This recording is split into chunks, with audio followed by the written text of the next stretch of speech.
So, welcome to Collective Access and the Dharma. So, I want to start by just sort of going over the general flow of our time together today. So, first, we have this sort of time to collect ourselves and get into this, settle into this space unrecorded. And then, in a moment, we'll have a brief grounding and guided meditation. And then there will be a comfort break. After the comfort break, and let me back up and say the comfort break is a time to allow you to do whatever you need to do to adjust yourself, gather more supports, whatever it is you need. After the comfort break, I will have sharings that I'll offer on collective access and the Dharma. And as I've already said, I'll be inviting sharing from anyone else who's participating during at different times during the gathering today. At no time do you need to be recorded. So right now, I've pinned myself. I'm the only visual that's being recorded. If you want to share later and you prefer not to have you want to share verbally and you prefer not to have your audio recorded, you can let me know and I'll pause the recording. So when all the sharing is concluded, we'll have a dedication of merit. And today also we're going to talk a little bit about how and if we want to see things moving forward, since we only have one more principle to review after this one. So, again, I want to emphasize the only person being recorded visually and right now is me. And I want to offer my identity statement, which in many spaces we are offering identity statements or introductions today. It's very common. And the form that I'm using for sort of this introduction, I'm going to place in the chat so that if at some point in time in the future you would like to introduce yourself, you can use the same form if it suits you. So what's invited is name, pronouns, native lands that you are occupying if you are aware of what those are, your access needs, and just a statement of whether or not your access needs are met, or an invitation for anything else to go forward that might better suit your access needs. So my name is Laura, and because I identify as a spiritual being who is racialized, sexualized, and disabled by the culture that I live in, I use the pronouns ki and kin to represent my belonging in the family of everything that lives. I am organizing this gathering from the native lands of the Potawatomi and Winnebago peoples. And of course, these lands were tended to and nurtured by many creatures and beings, even before the Potawatomi and Winnebago peoples. So respectfully calling in the energy and support of that lineage of all of those beings. And my access needs today are largely met. I'm a little tired today, and so I may do a little bit more umming and awing than usual, and I just ask for your indulgence if that is in fact what happens. So I want to offer also, since I am the one who's organizing this call, a particular recognition of gratitude. So often today we hear, particularly when it comes to the Dharma, people offering things about how to practice or what the Dharma says. And to me, I'm going to be doing some of that same stuff. But it's important to me to really acknowledge and give thanks to all the beings who made the Dharma and all the types of wisdom that I'm going to be sharing from available to me today, so that I could understand it, digest it, and have my own sense of it to share with you here today. So today I especially want to offer gratitude to Mia Mingus, who I'm going to be sharing deeply from today. And Mia identifies as a queer, physically disabled, Korean, transracial, and transnational adoptee raised in the Caribbean. If you are interested in more about Mia, let me see if I can copy this link. I am going to put a link to her WordPress blog in the chat.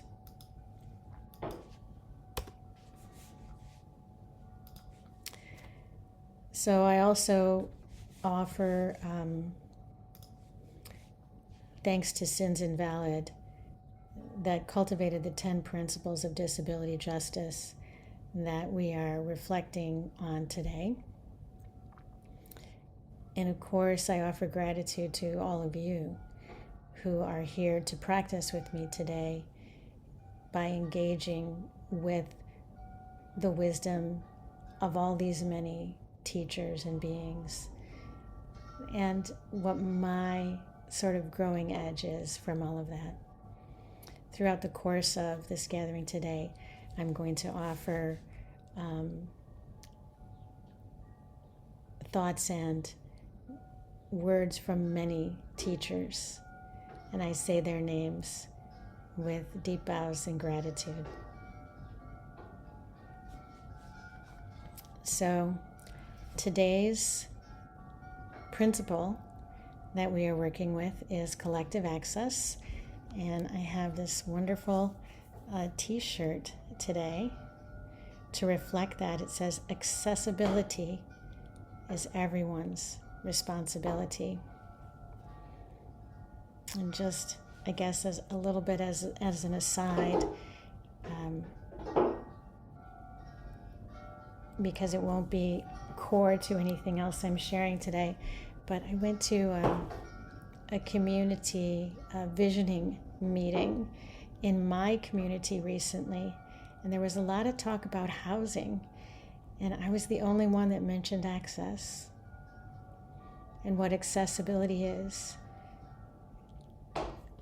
But here's the interesting thing: when I did, and when I explained what it is and how easy it is to enact, there was all kinds of head nodding. It doesn't mean that that would always happen,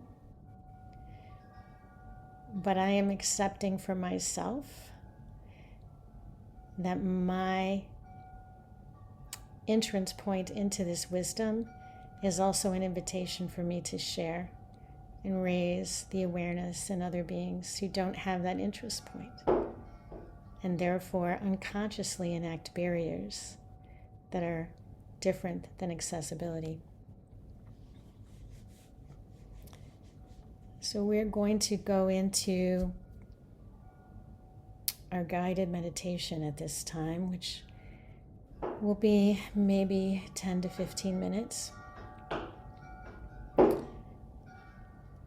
And to begin to ground into that, I want to invite everyone to consider how being in your body right now, in this moment, exactly how that is, whether that's comfortable or uncomfortable, painful, pleasant, easeful, or challenging. This is your valid entry point. into meditation, which is a practice for cultivating embodied awareness, cultivating embodied awareness, bringing awareness both to your body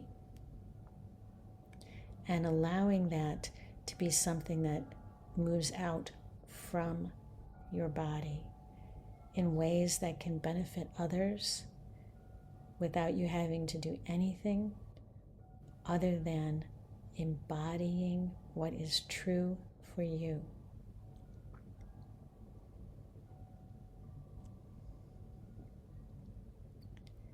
So Rumi said, "You are not a drop in the ocean. You are the entire ocean in a drop."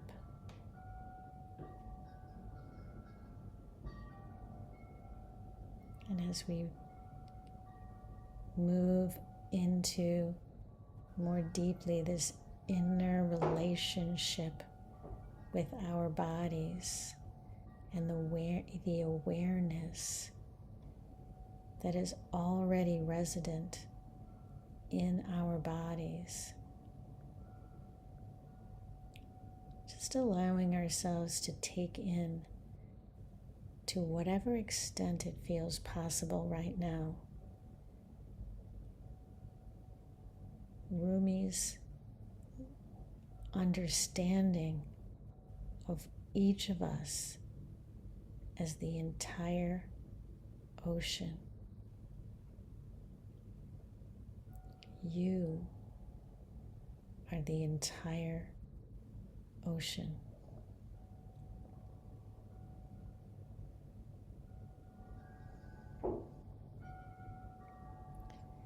Perhaps with that, beginning to notice the natural waves that arise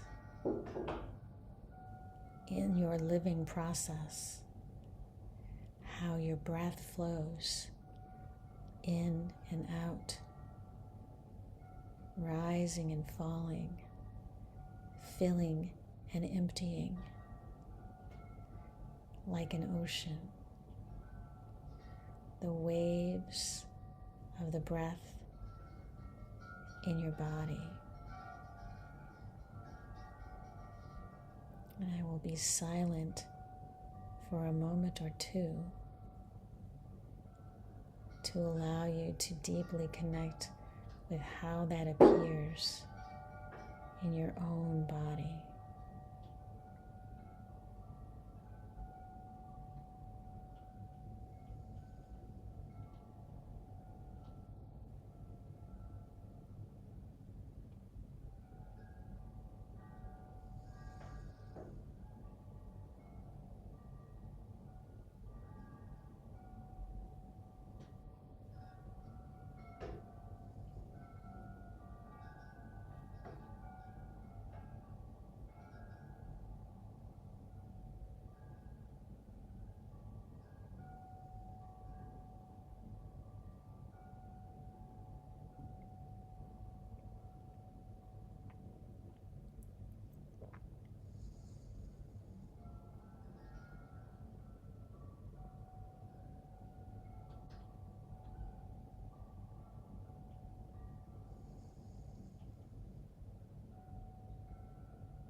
And since meditation is a practice for cultivating awareness in the body,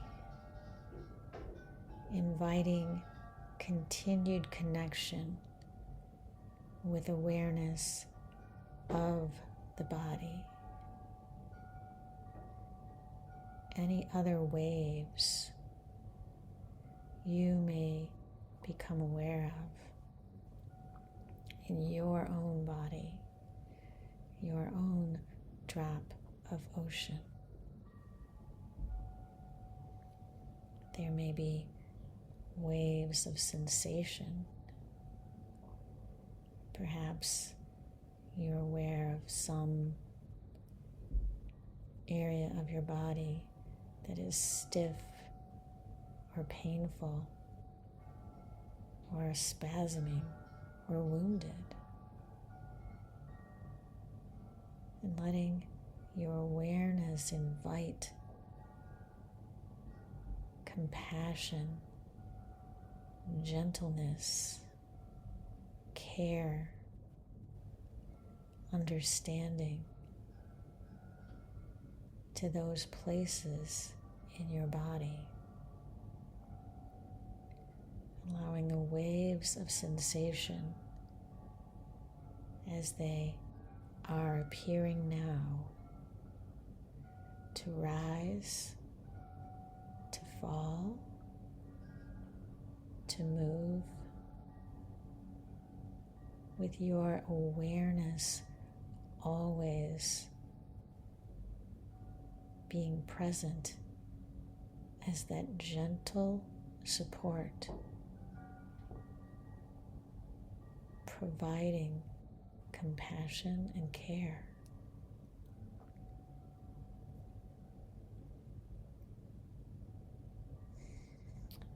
And again, I will be silent for a few moments, allowing you to notice the places in your body where you are now, or perhaps where you even habitually experience sensations that call for your awareness and attention.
And continuing to practice awareness of the body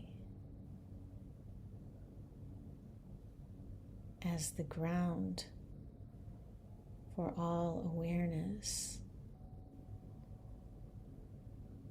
allowing, if it is right for you, your awareness to travel to your thoughts. How thoughts arise out of the ocean of your mind like waves, fall back into the surface of the mind. And sometimes disappearing, other times to arise again.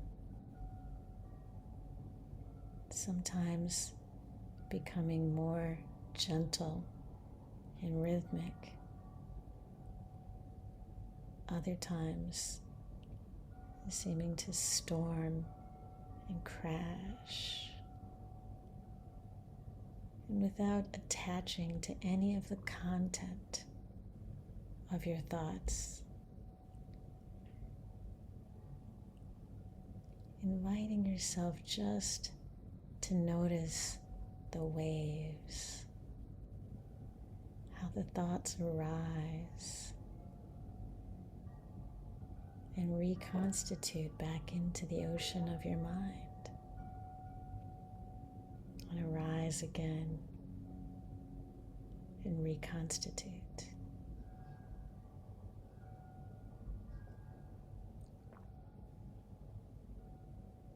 And allowing ourselves a few moments of silence to let our awareness rest with the arising and the falling of thoughts.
continuing to work with thoughts for another moment or two, perhaps allowing ourselves to really become deeply curious about the shape of the wave of the next thought that arises. Is this a gentle wave? Is this a small wave? Is this a large and furious wave? Does it fall back into all the waters of your mind? Or does it seem to crash upon a shore somewhere in your body? Allowing that curiosity to take the shape of describing the waves as they arise, describing the ways that they fall and reconstitute. I will be silent for a couple of moments to allow that process to continue in each of us.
And as we begin to reach the end of our meditation, of our time in noticing the body as the ocean in a drop,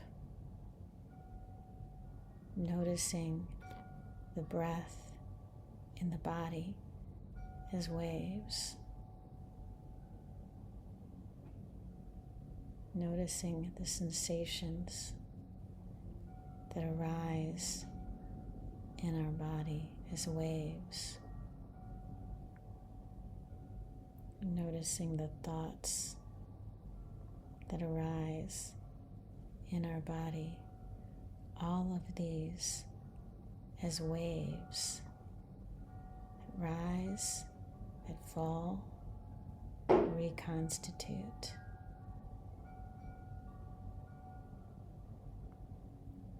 Spending a few moments in silence just to describe the sensation of that whole thing, the whole thing of all the experiences, whether I've named them or not, that arise in our bodies, that move through, that reconstitute, recede. All of this is the natural occurrence of being the ocean in a drop.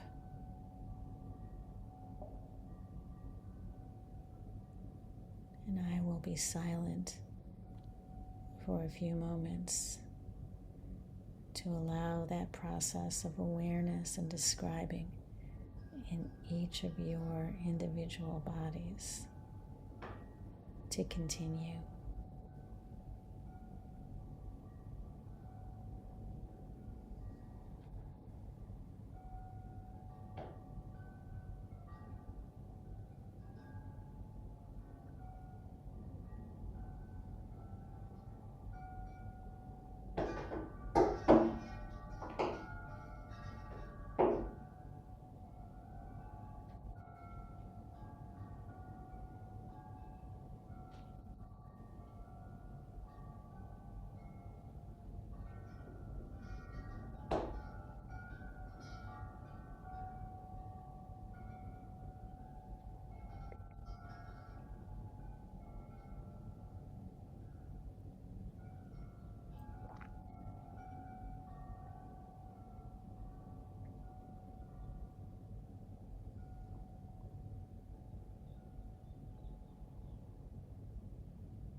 Allowing the process that you have been engaging in to come to a gentle close.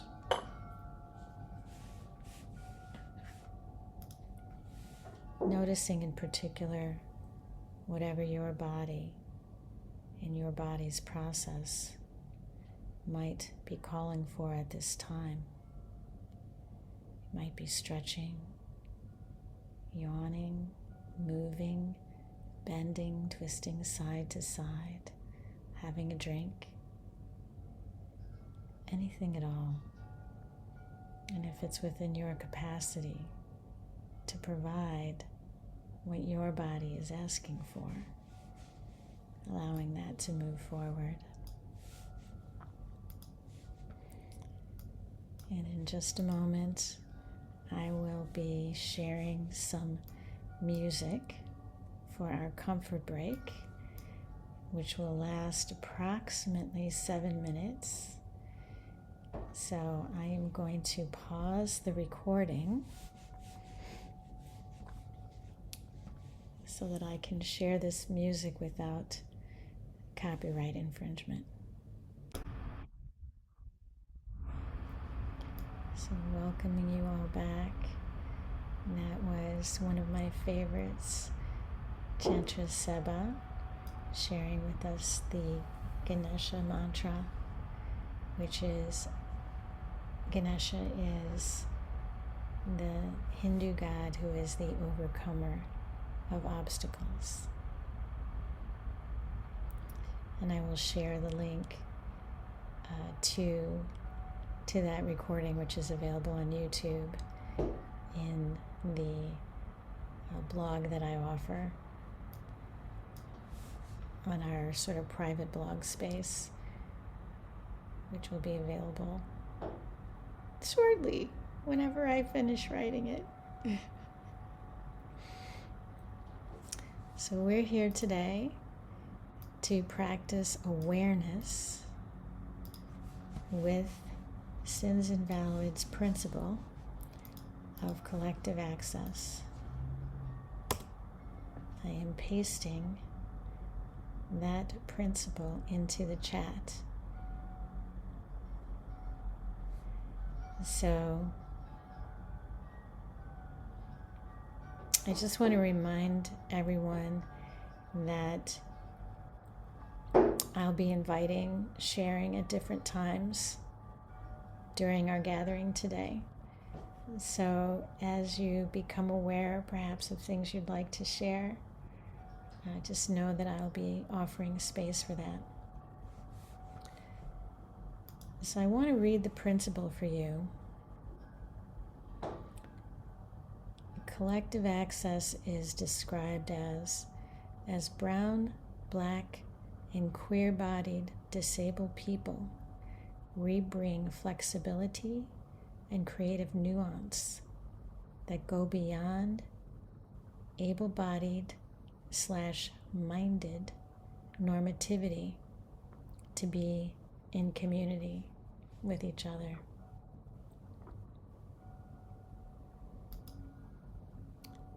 So perhaps you all are noticing that I am not visually, it's quite apparent I'm not brown or black, and that I may or may not share any of the identities that are called out in that principle. So what is it like for me to share that principle? Is it even right for me to read it aloud? And I want to invite into this space my understanding, which is that I can read this principle as a calling in. So whether or not I share any particular identity, I can always value and honor it and call it in to the space to be valued and honored without having to say that I have the mantle of that identity. So, like disablement, bodies of color, queer bodies have been marginalized and relegated to categories and situations of disablement. So by calling them in, I am calling in our collective access. I am not pretending to wear any of those identities, to embody any of them. But I honor our collective access by reading this statement just as it is written, because the people who wrote it used the wisdom that they cultivated as brown bodies, as black bodies, as queer bodies, as disabled bodies. And I am the recipient of that wisdom, and I honor that. Because these bodies have been marginalized and relegated to categories and situations of disablement, whether or not any of these particular identities are ones we claim for ourselves, these identities can be our strongest allies, no matter what our personal intersections are. And no matter what the personal intersections of any of the authors of the 10 principles of disability justice are, we can be their strongest allies in collective access.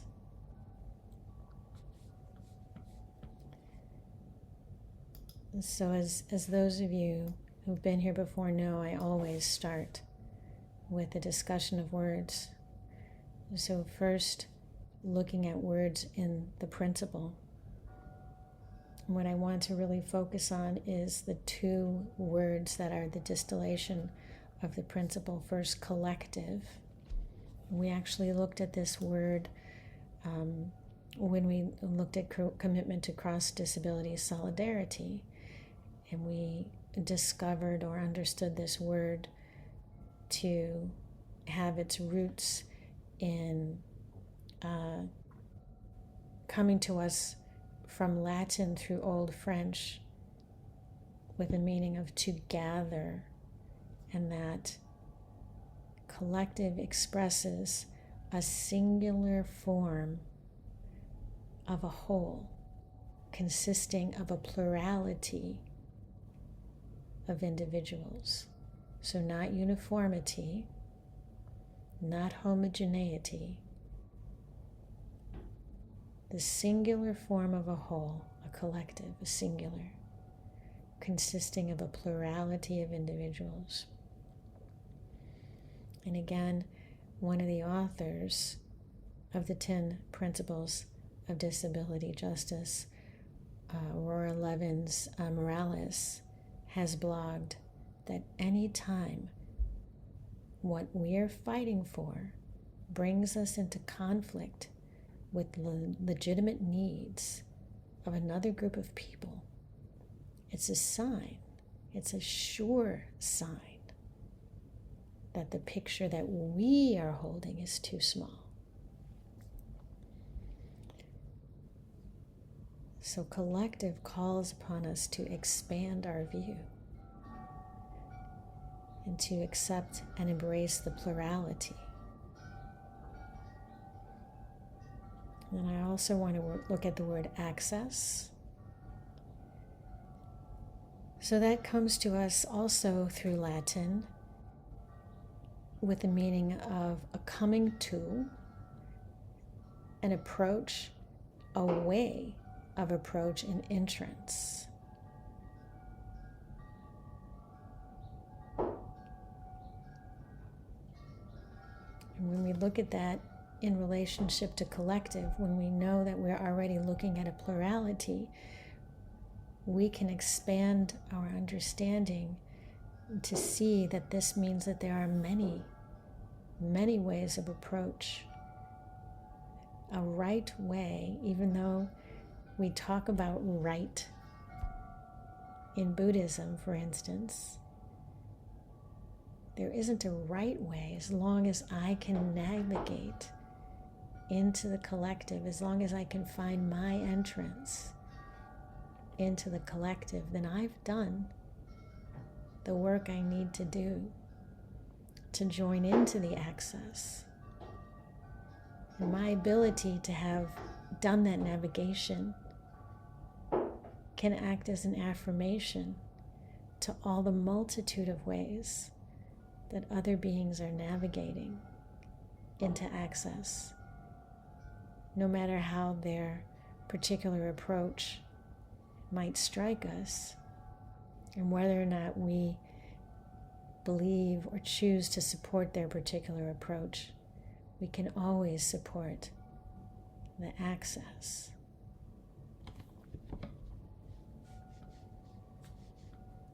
And then each month we also look at Eightfold Noble Path elements.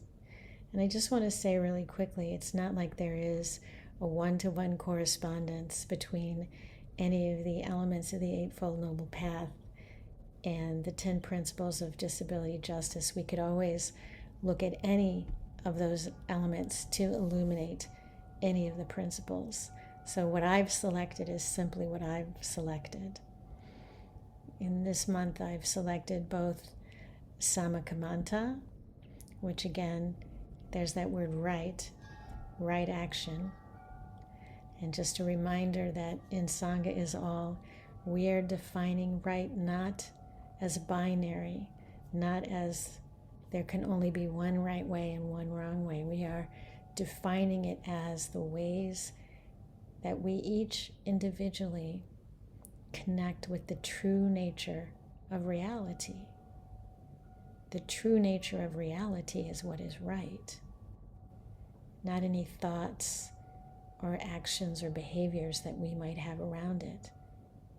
So, Samakamanta, or right action,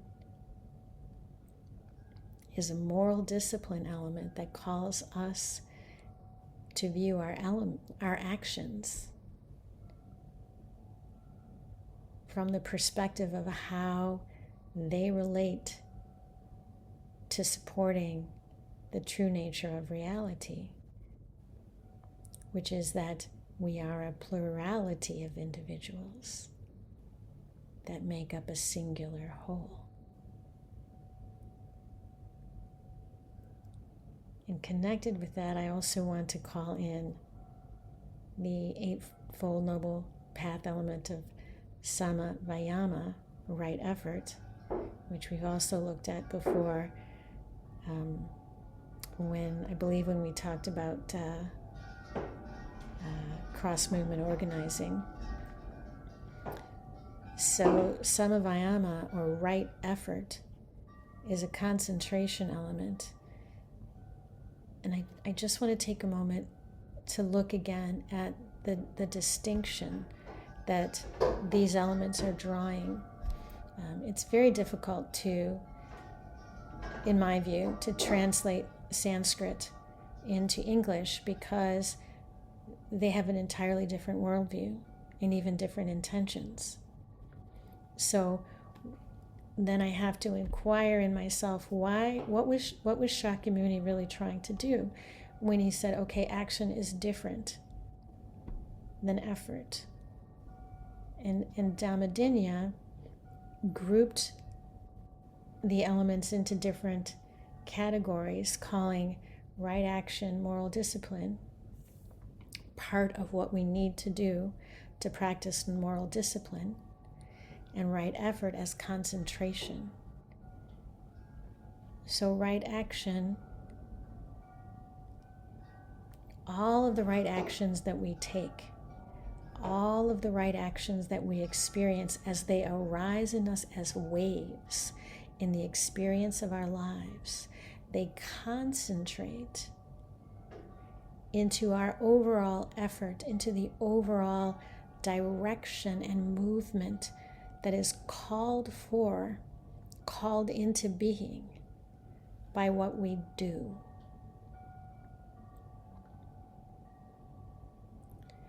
So over time, our actions accumulate and they become our effort. When unexamined, that might mean that our effort could best be described as chaotic or directionless. But when our actions are practiced with awareness and intention, they concentrate into an overall effort that moves us toward a valuing of the true nature of reality, of a valuing of ourselves as the ocean in a drop, of the valuing of all the other plurality of individuals as the ocean. When we come together, we are the ocean.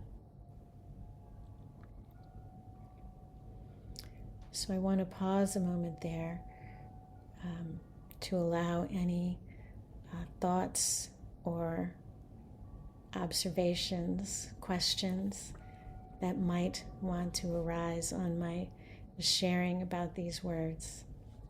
And again, if you can share in the chat. If you would like to share verbally, but you don't want your share to be recorded, just let me know by maybe putting something in the chat, and I'll pause the recording.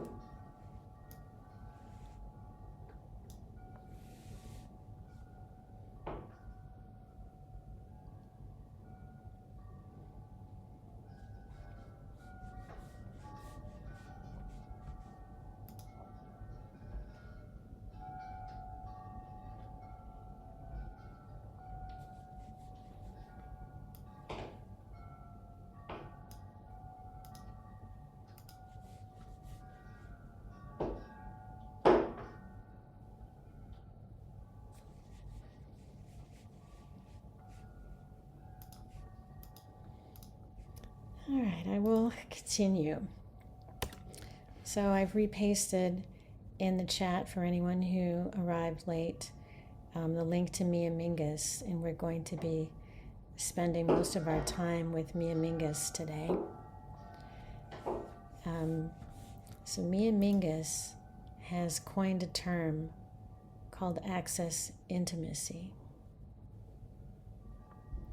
So when we talk about access, most of the time in the world, we're talking about whether or not I can get into a building, or whether or not I'll be admitted to a particular institution, or be able to get a certain job.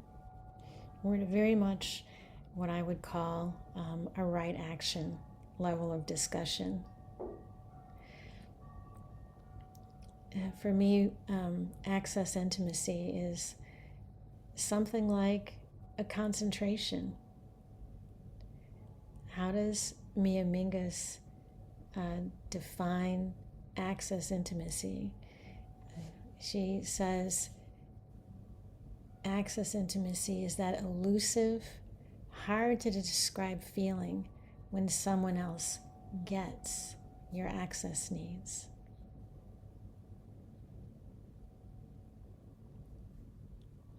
She further says, for years, I would feel it or crave it, but not know how to describe it. It has always been just out of reach, beyond my grasp. I have mistaken it for emotional or political intimacy, for sexual attraction or romantic desire.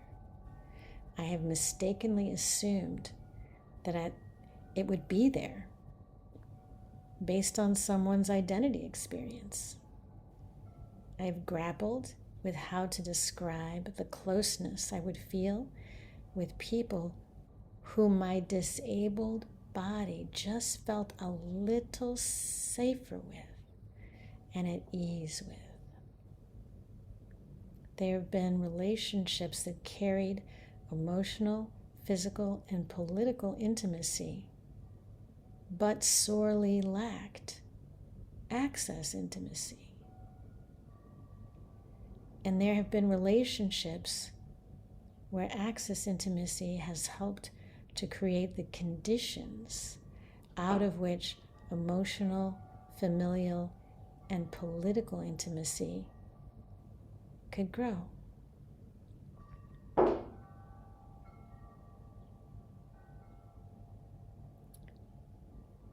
So from this we can understand that access intimacy is both experiential, that it's something that our body knows. Our body knows it.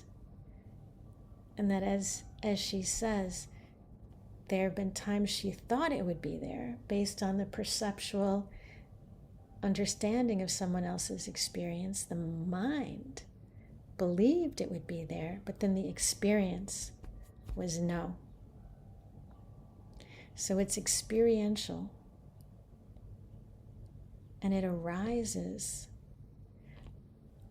I would suggest, in part between the difference between someone's right effort and their right action. The right action might feel like the right thing to do, but their right effort is the concentration of all those actions into deeper awareness and understanding. So when we're in relationship with another person or people that have done those actions, that have cultivated that concentration and effort, it's experientially present. We can feel it. Sometimes we feel it based on a word. Maybe the word is not offensive, and yet we can tell by how it was spoken or when it was spoken that this is not intimacy.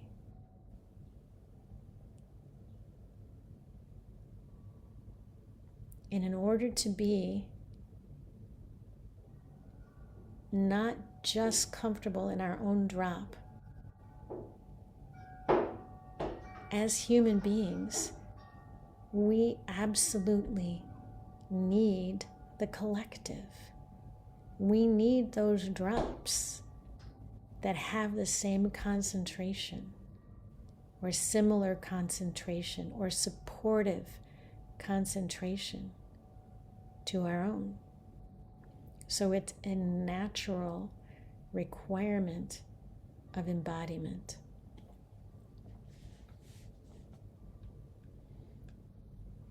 So how does access intimacy work?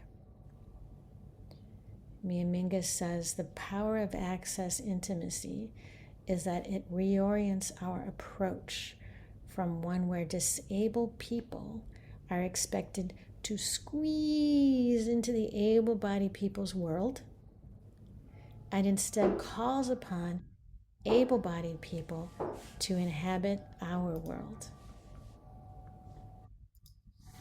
And when I welcome Stephanie, and when I say those words, I do not believe Mia Mingus is offering that as a binary. She's not saying we have to inhabit their world or they have to inhabit ours. She's calling in the necessity of all the drops to recognize the ocean.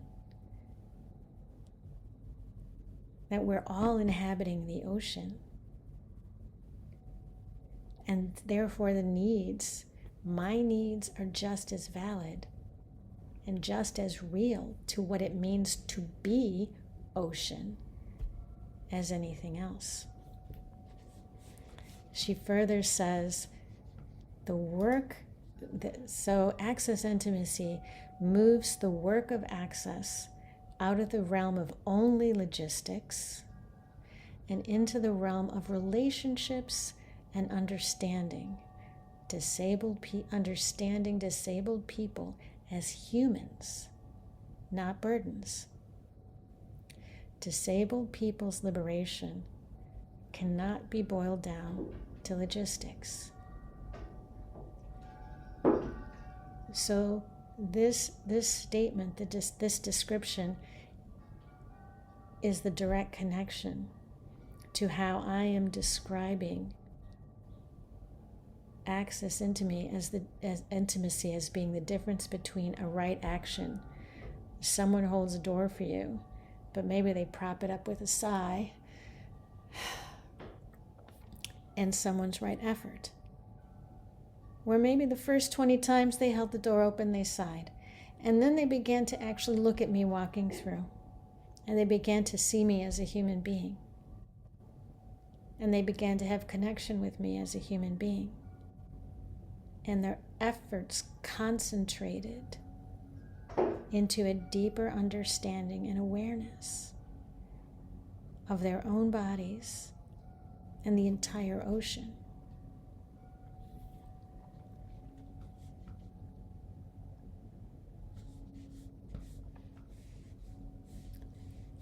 So there's another turn of phrase that Mia Mingus has developed that I want to share with you, and that is descriptively disabled versus politically disabled. So what's the difference between the two? So she says a descriptively disabled person has the lived experience of being disabled. I don't, this is my first time meeting Raj, so I can't speak for Raj, but I think the rest of us here that I know, we would all describe ourselves as descriptively disabled. This is the label that the world applies to us. And even many people who are what I would, in the closet, they don't want their disability to be known. They can mask. They can function performatively, at least to a certain extent or in a certain context, to appear abled. Even those people understand themselves to be descriptively disabled. But what they're resisting is being politically disabled. So politically disabled, as described by Mia Mingus, is I mean someone who is descriptively disabled and has a political understanding about that lived experience. So she's calling it a very particular lived political understanding. I think the person who masks, they have a political understanding, which is that the tractor's going to run over me if they figure out I'm disabled. That's how the politics work. I'm going to avoid that labeling no matter what I have to do. Mia Mingus is not talking about that. She's talking about embracing a political understanding of disability, embracing it as a category that is created for purposes of marginalization and disconnection. There have always been disabled people.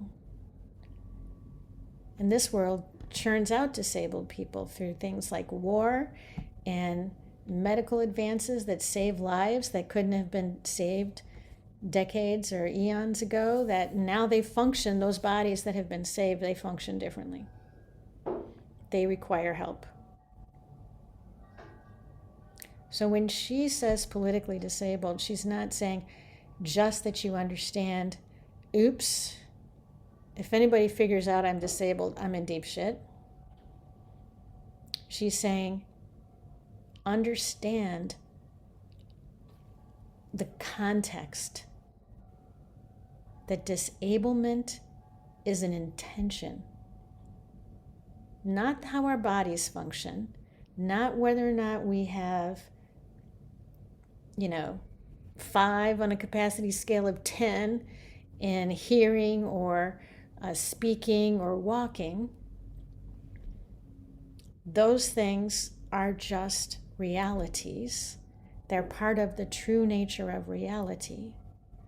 But the political marginalization of it, the relegation to a category of, oh, poor them, maybe they need to be institutionalized. Maybe I need to put them over there and pretend like they're not part of the ocean.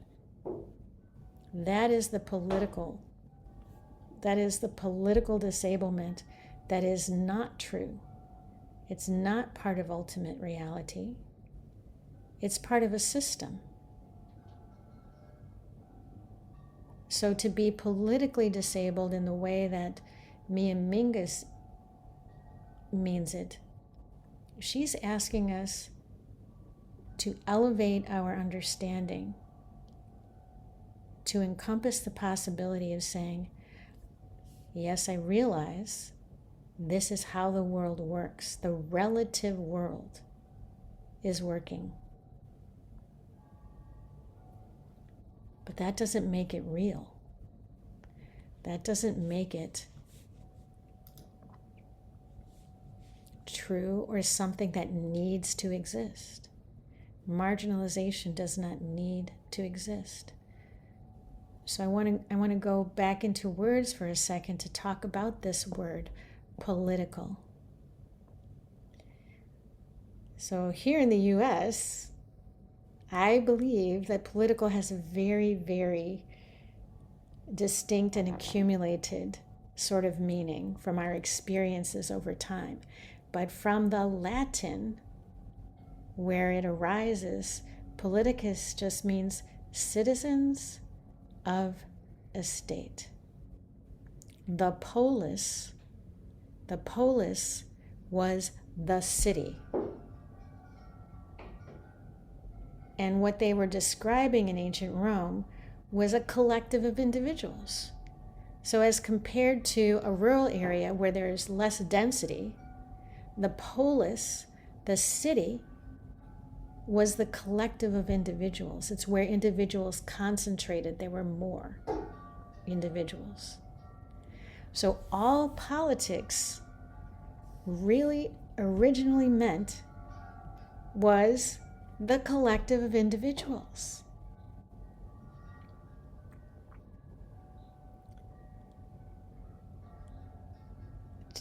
That doesn't mean that politics haven't been enacted in a certain way. I'm in the US, so I can describe how I believe politics have been enacted in the US. Politics have been enacted for concentration of power. How else do there get to be only two political parties? Oh, they're both wanting to concentrate power, and they've done their best to make that happen. Nowhere in the Constitution does it say there will be two political parties. But that has been the result of how politics has been conducted.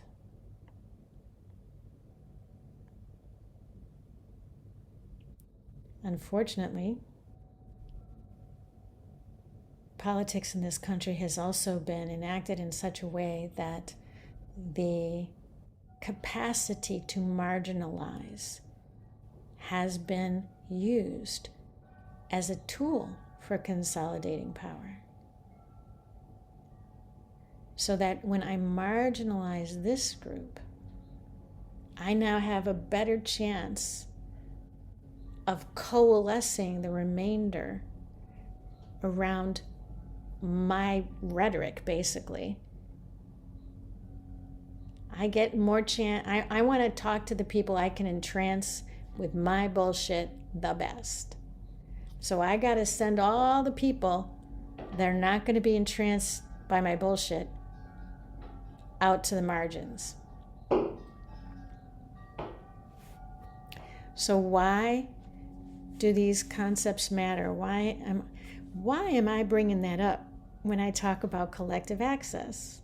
Because yeah, sure, it does mean a lot about these right actions that are the logistics that Mia Mingus mentions. But if we allow ourselves just to settle for that, we're still being invited to inhabit the able-bodied person's world. We're still practicing acceptance of politics as the practice of marginalizing me.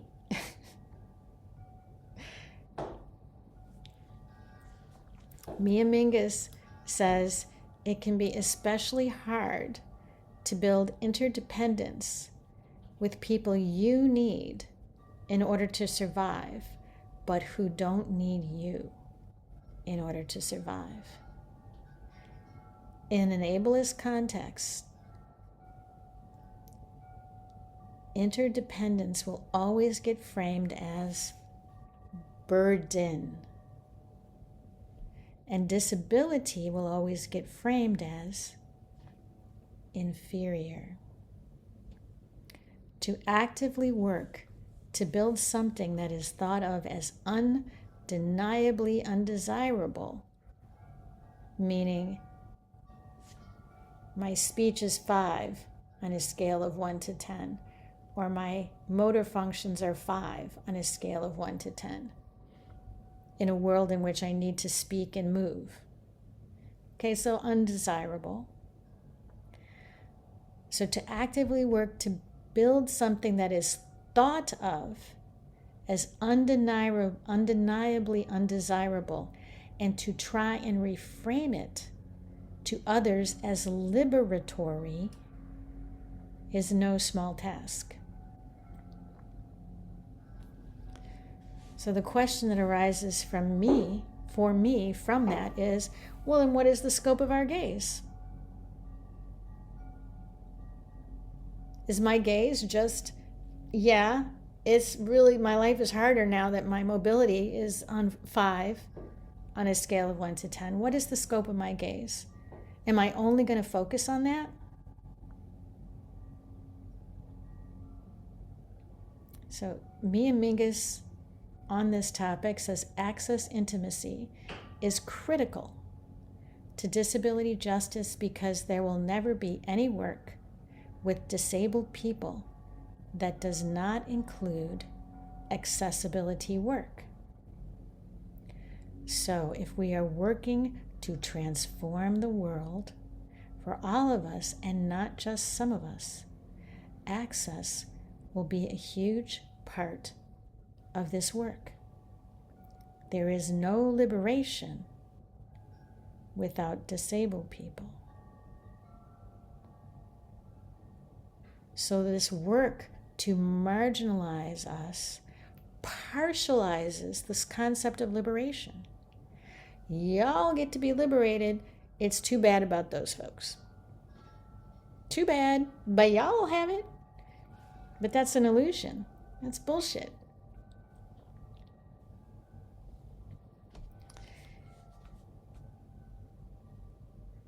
This feeds into what Mia Mingus calls the myth of independence. So reading again from one of her blogs, the myth of independence is the idea that we can and should be able to do everything on our own. And of course, we know that's not true. Someone made the clothes that you're wearing now, your shoes, your car, or the mass transit system you use. We don't grow all our own food and spices. We can't pretend that what happens in this country doesn't affect others, or that things like clean air and water don't bind all of us together. We are dependent on each other, period. The myth of independence reflects such a deep level of privilege, especially in this rugged, individualistic, capitalist society, and produce the very idea that we could even mildly conceive of our lives or our accomplishments as solely our own. There's nothing I'm doing here today without talking about Mia Mingus. None of this is mine. I can't do any of this without whoever figured out Zoom, whoever made t-shirts. I can't. And of course, she goes on, the other side of this is not just that it's not true, not just that the emperor has no clothes, but that everyone else should pretend he's fully clothed too.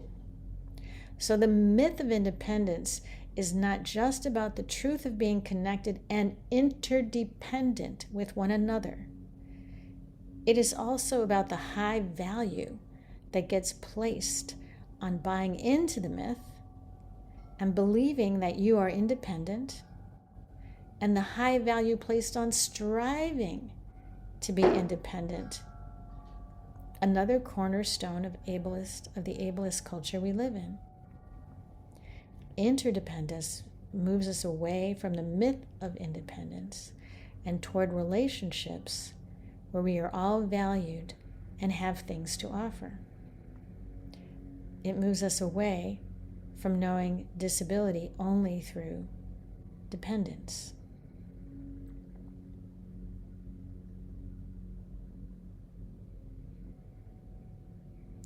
I don't know about anybody else, but I value what I'm doing right now because it's causing me to have to learn and expand and grow. And I'm doing it in my disabled body with my disabled capabilities, but also from the intentions and the insights that grow from that. What I'm doing here today, valuable to me, cannot be separated from everything that I am, from all the experiences that I am, even the ones that may be culturally invalid. But I don't have to accept that invalidation.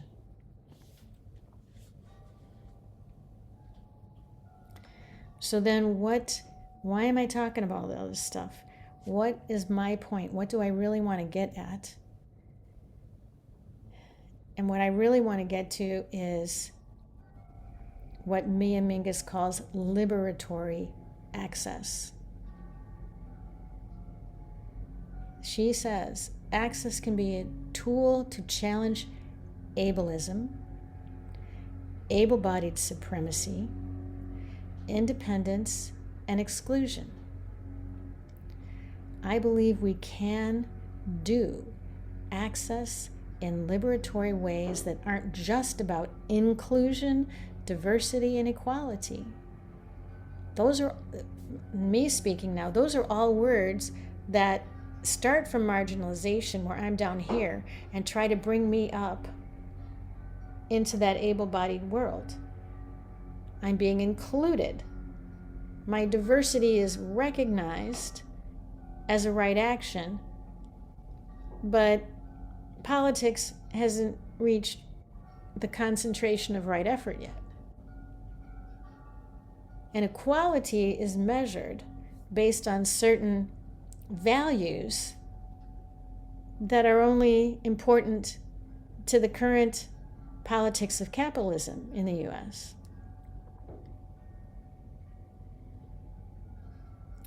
So Mia Mingus goes on. Access can be a tool in service of justice, liberation, and interdependence. I have been calling this concept liberatory access. There is no liberatory access without access intimacy. And in fact, access intimacy is one of the main criteria for liberatory access. Liberatory access understands addressing inaccessibility and ableism as an opportunity for building deeper relationships with each other, realigning our selves with our values and what matters most to us, and challenging oppression. Liberatory access calls upon us to create different values for accessibility than we have historically had. It demands that the responsibility for access shifts from being individual to being a collective responsibility, to being everyone's responsibility. Liberatory access requires a political container to live in and orient from, and I believe disability justice is that political container.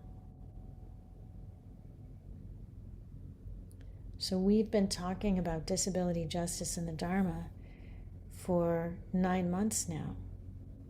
So we've been talking about how to build a different container, not how to rise up to meet sort of this artificially constructed able-bodied normativity, but to blow that up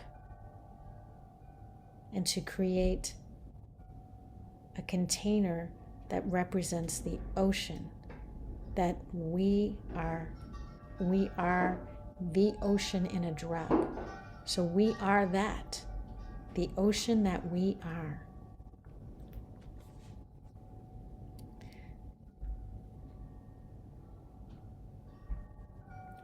Liberatory access, she says, reframes both how and when solidarity can be practiced. So way back when we talked about interdependence, I talked about third arrows. The essential element to a third arrow is my political disablement. I believe third arrows are new and separate to the 2 arrows that Shakyamuni put forth, in that third arrows can only be directed at certain individuals based on their political marginalization.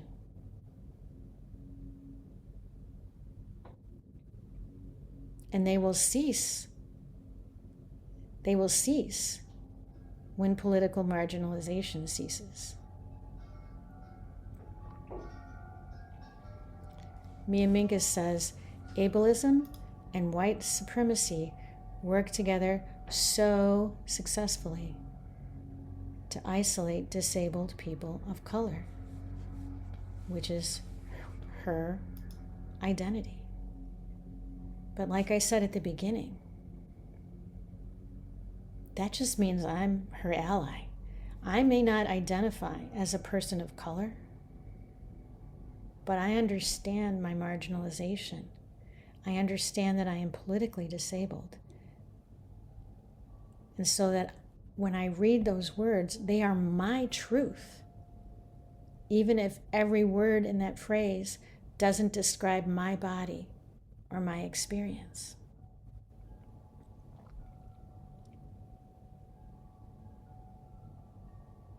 So I would like us to have as much time as possible for sharing today. So I will conclude my comments and observations there and call in any sharing that might like to happen.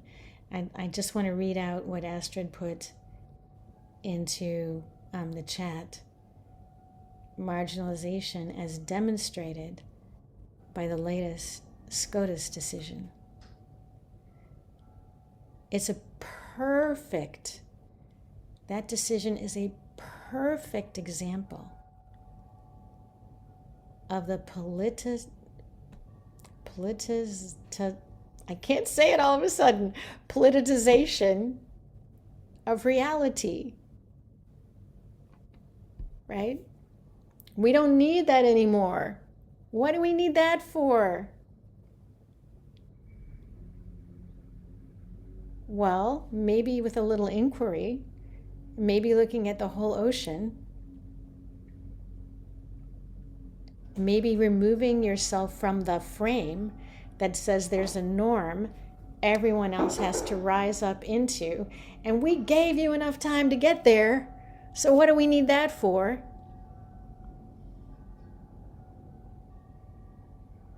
It's a perfect example of a frame that Aurora Levins-Morales says is too small. It's too small. It doesn't fit reality. But it's part of our politics, the way they are enacted. So I guess we're going to have to figure out how to work with that. And I think understanding ourselves as politically disabled, revising our dialogue, not to say we should all be activists and carrying signs, but to revise our dialogue so that the way we enter into the world communicates our own understanding of our value and our capacity is vital. So please, what else do people have to say or comment or question?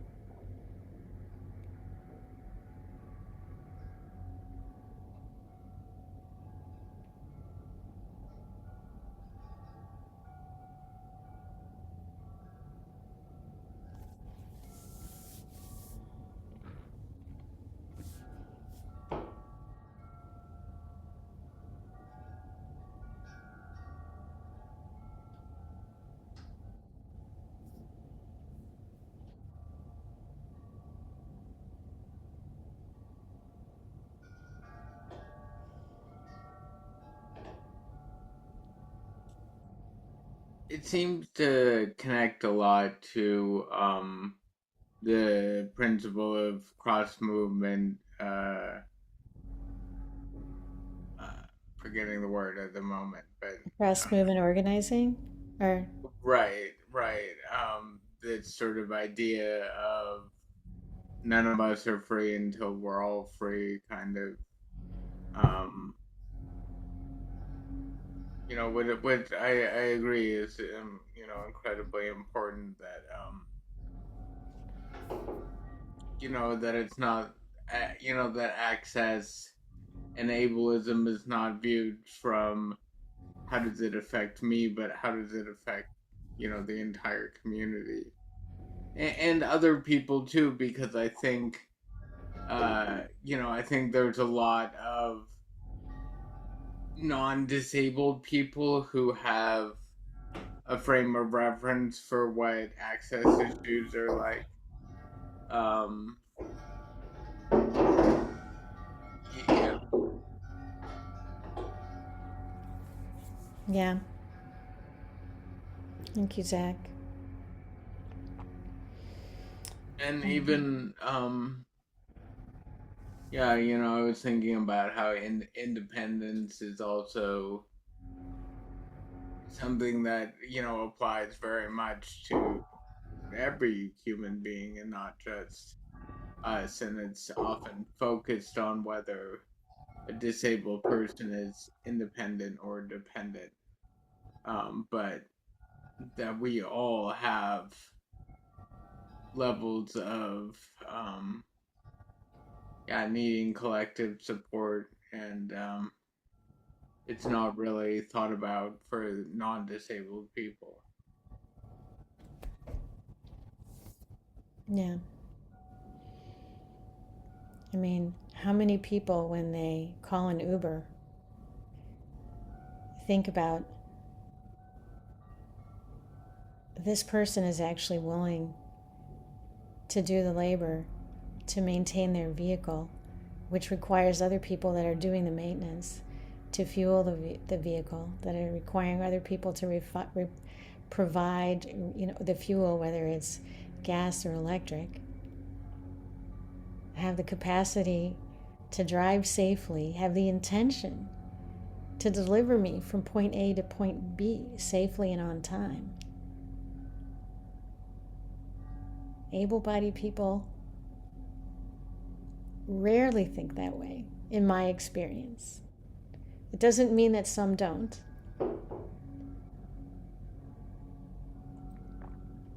but my Uber ride is very interdependent.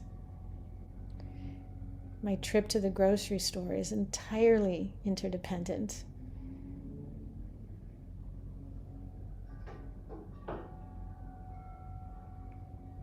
What makes me really sad is that most often it seems as though people, the sort of normative frame is that, boy, I'm glad I don't have to drive an Uber. Boy, I'm glad I don't have to work at a grocery store.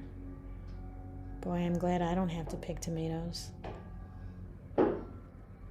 Instead of, boy, I'm glad somebody picked tomatoes. It's this intentional reframing around marginalization that we don't have to embrace.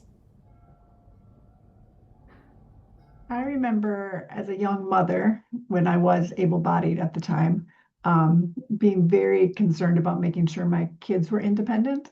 But that I think is a different type of independence. That's just like basic skill gather. You need to learn how to write a check, whatever, which they still don't do because they're Generation Z, wherever they don't do checks.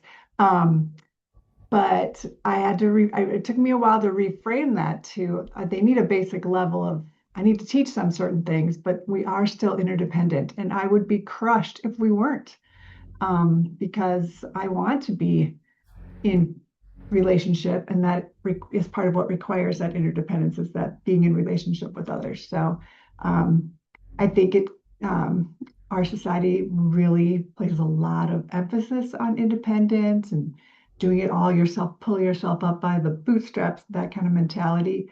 But I think it's more of a be competent in what you can do and use that in relationship with others, is how I've reframed it for me. Because I remember like arguing a point at a parenting class, like, no, the most important thing is my kids become independent.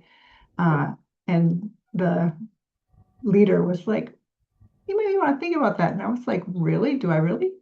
And now I most certainly do. Absolutely. Yeah. Stephanie, I just want to echo that and say that my own experience raising two kids as a single mother, both of whom in their teens ended up with significant mental health challenges. Just this whole concept, I mean, nobody cared that they were having these challenges. It was just about whipping them into being independent, into this functionalized view of normativity. I mean, and this is how we try to train parents. Like, oh God, when your kid stumbles, pick them up, but then whip them until they keep going. It's horrible. It's horrible. Thank you so much. I could talk for hours about that one, and I won't.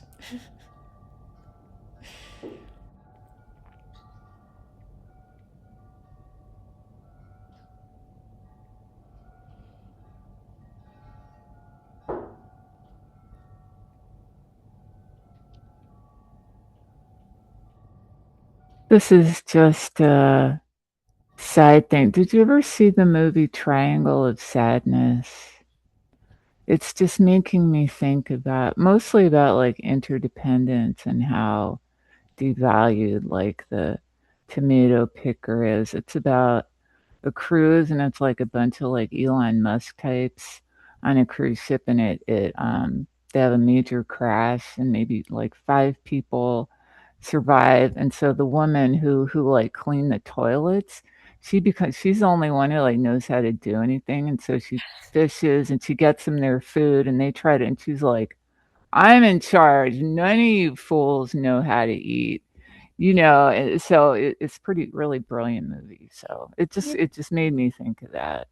Can you put that in the chat? I gotta look that Yeah, up. yeah. I, It I was don't came know it. out in I think it was 22. It's really good, but I have to. I have to you'll see that. you'll never want to eat seafood again. No, there's a really gross scene. Yeah, Woody Harrelson is the ship's captain. Okay, I buy him as an asshole. I think it was like yeah. Anyway, and it's a good movie. It's a good movie. I won't give away the ending, but there's a. Tell me what you think of it. Looks like they have it on Netflix, so I'm gonna have to look that up. And yes, we can definitely discuss that after I have a chance to watch. Yeah.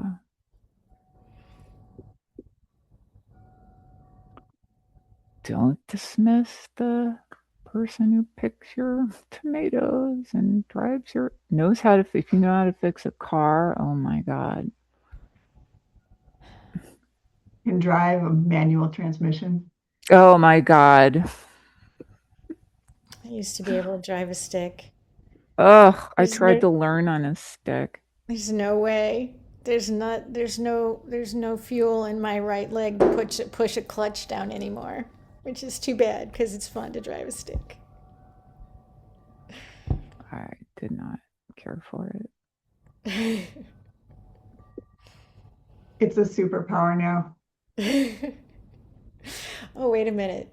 Did you mention, Stephanie, something about writing a check as a skill? I asked my daughter literally just a couple weeks ago, have you ever balanced your checkbook? And she said, what is that? Oh my God.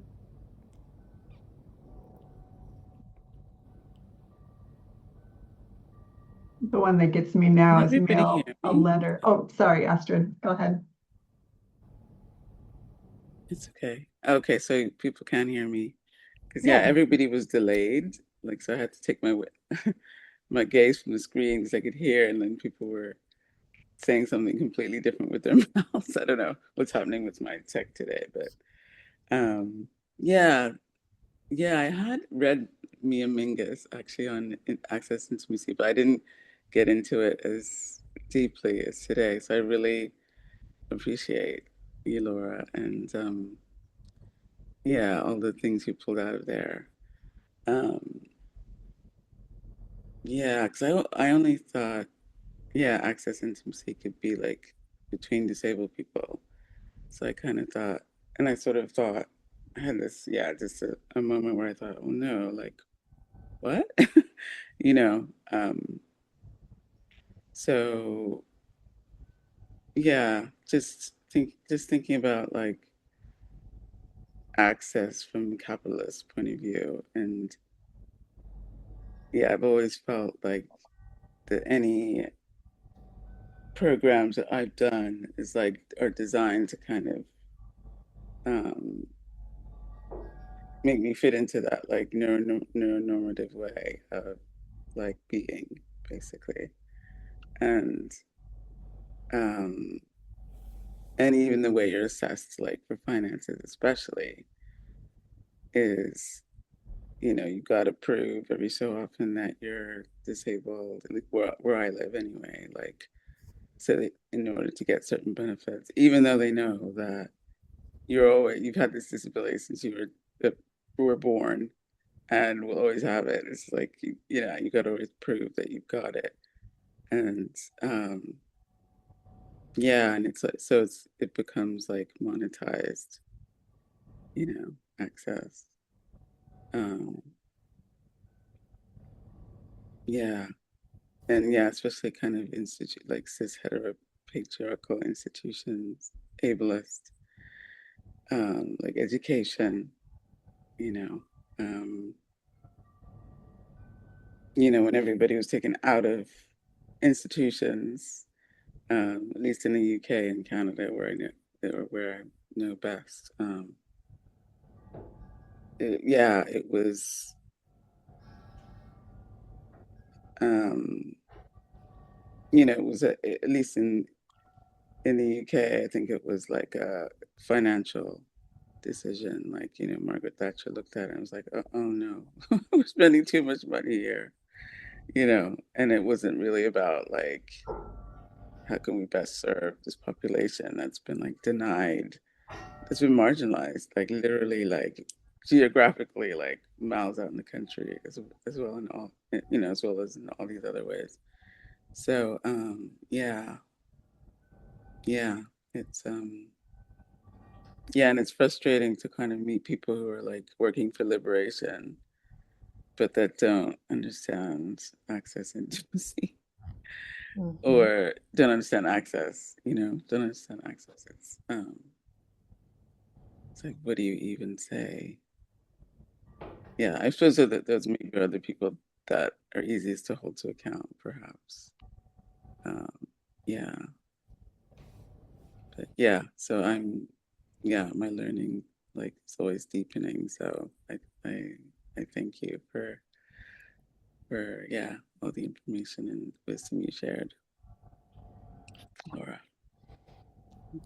Thank you so much, Astrid. This entire process of like going through these 10 principles has been very much about a learning and growth experience for me. And I just really appreciate having people to go through that process with me and to share their wisdom and experiences.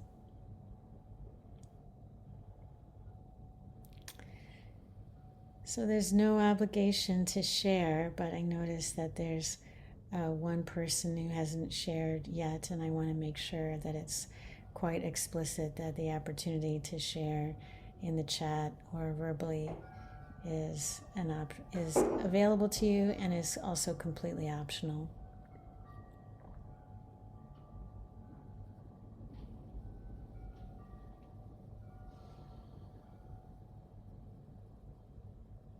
Okay. All right. So we're going to move towards closing. Thank you, Raj, for letting me know what your preferences are. So first, I think just about everybody here has been to most of the sessions. So I am going to share in the chat that a survey. In my email, I said I would be making it possible for us to talk about disability Dharma and the Dharma going into the future. In that form, that Google form is a series of questions to sort of start to collect that information. But hopefully everybody knows that this is my email address, and you can always just pop me an email and say, this is what I'd like to see, or thanks for doing this, I never want to see you again. All is welcome. All feedback is welcome.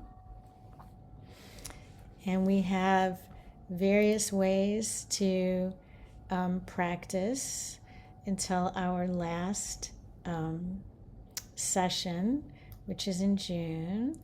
And I'm going to be popping them into the chat in, I think, 2 pieces. So first is the embodied awareness practice that happens once a week. Here, Sangha is all, and starting now, we're going to be meeting on Friday mornings at 10:30 Central Time for about an hour and 15 minutes. It's a grounding guided self-grounding self-guided meditation and sharing time. Then there's other communities that practice with disability as one of the core identities, and those are included here. South Sea Sangha's Earthworm Sangha, Bodhi Bodies, which is part of the Thich Nhat Hanh tradition, World Interbeing Sangha, Living Mindfully with Illness, and also Mind Body Solutions. So at this point, what I'd like to do is dedicate the merit of our practice so that folks who have committed 2 hours of their time to go through this exploration with me can leave to do whatever else they would like to do. But I'll also hold the space open a little bit longer just for informal discussion after the recording is ended, if anybody would like to do that. So I would like to dedicate the merit of this practice to Mia Mingus and to all the experiences and actions that she has metabolized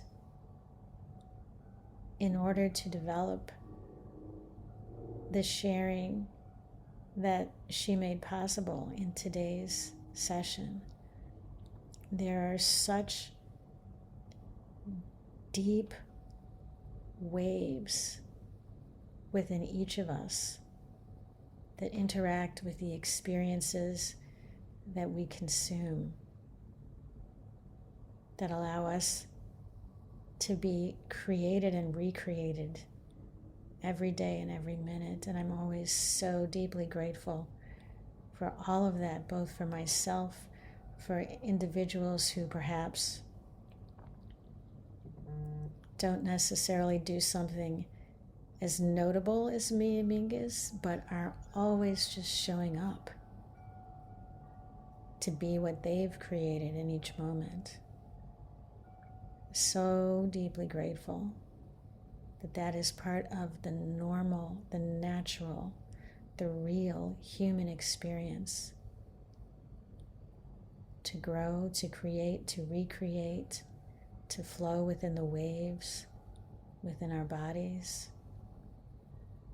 And my aspiration that I invite all of you into is that all of these experiences might serve the health, the healing, the liberation of all beings in every place and in every time.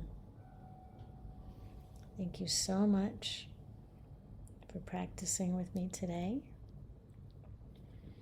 I'm going to end the recording